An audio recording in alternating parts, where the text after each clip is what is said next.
EC లాంటి సిస్టమ్ని నకిలీ లాగిన్ల ద్వారా మనం కొట్టగలుగుతామా? మొదటి పాయింట్ అది.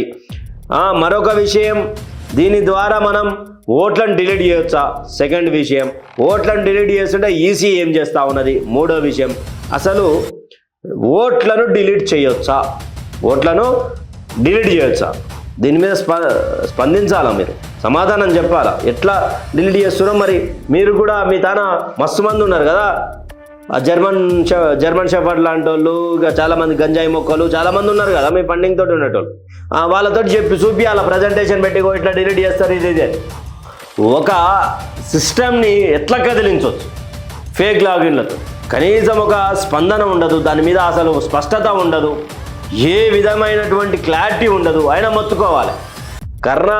కర్ణాటకలో ఓట్ల తొలగింపు జరిగింది అనే ఒక అనుమానం ఉన్నది,